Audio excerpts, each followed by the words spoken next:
மத்தேயு 11:25 அந்த சமயத்தில் இயேசு சொன்னது, பிதாவே, வானத்துக்கும் பூமிக்கும் ஆண்டவரே, இவைகள் ஞானிகளுக்கும் கல்விமான்களுக்கும் மறைத்து பாலகருக்கு வெளிப்படுத்தினபடியால் மை சோத்தரிக்கிறேன். இந்த நியாய தீர்ப்பு நாள் இதையெல்லாம் குறித்து ஆண்டவர் சொல்லிவிட்டு என்ன சொல்கிறார்?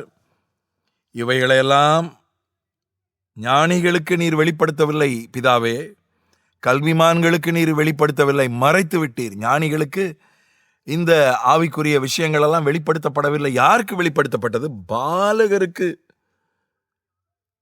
இவற்றை வெளிப்படுத்தினபடியால் மை சோத்திருக்கிறேன். பாலகர் என்பது வயதிலே பாலகரை குறிக்கவில்லை, எழுத்தின்படி அது குழந்தைகளை குறிக்கவில்லை.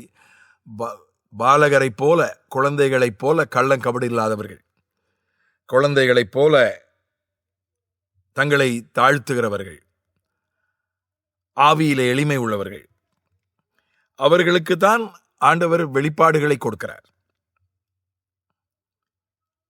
1 கொரிந்தியர் 1:26 சொல்கிறது, ஆண்டவருடைய தெரிந்து கொள்ளுதலை பாருங்கள். ஞானிகள் அநேகர் இல்லை. ஆண்டவர் தெரிந்து கொண்ட மக்களில ஞானிகள் அநேகர் இல்லை. ஞானிகளை வெட்கப்படுத்தும்படி பைத்தியமானவைகளை தெரிந்து கொண்டார் என்று படிக்கிறோம். ஆண்டவர் தெரிந்து கொண்டவர்கள்ல அநேகர் உலகத்தாரால் பைத்தியமாக பார்க்கப்படுகிறவர்கள், ஃபேனட்டிக். சிலரெல்லாம் பார்த்து சொல்லுவாங்க, அவர் ஒரு ஃபேனட்டிக்கியா, ஏன் இப்படி வெறி பிடிச்சவர் மாதிரி பேசுறாரு, ஏன் இப்படி வெறி பிடிச்சவர் மாதிரி பாடுறாரு, வெறி பிடிச்சவர் மாதிரி ஜெபம் பண்றாரு. இந்த மாதிரி பைத்தியங்களை நான் ஒரு டிஷர்ட்ல ஒரு வாசகத்தை படித்தேன். எனக்கு ரொம்ப பிடித்தமான ஒரு வாசகம், ஜீசஸ் ஃப்ரீக் அப்படின்னு ஒரு வாலிபன் ஒரு டிஷர்ட் போட்டிருந்தான். அதுக்கு என்ன அர்த்தம்னா, நான் இயேசு பைத்தியம், இயேசு மேல எனக்கு பைத்தியம். பாலகர் குழந்தைகளை பாருங்க, அவங்க ரொம்ப அறிவாளிகளாக நடந்து கொள்ள மாட்டார்கள். குழந்தைகள் ஒரு அறிவாளிகளை போல பேச மாட்டார்கள். குழந்தைகள் அறிவாளிகளைப் போல நடந்து கொள்ள மாட்டார்கள். ஏதோ கொஞ்சம் அவர்களுக்கு பைத்தியங்களைப் போலத்தான். குழந்தை செய்கிற மாதிரி ஒரு பெரிய ஆள் செஞ்சால் அது பைத்தியம்னு சொல்லி ஜனங்க நினைச்சிருவாங்க. அப்படி ஒரு கள்ளங்கபடி இல்லாத தன்மை, ஒரு தாழ்மை, ஒரு எளிமை, அப்படிப்பட்டவர்களுக்கு தான் ஆண்டவர் ஆவிக்குரிய விஷயங்களை வெளிப்படுத்துகிறார். அதனால நமக்கு ஞானம் தேவை. இந்த உலக ஞானம், அடிப்படை ஞானம் நமக்கு தேவை.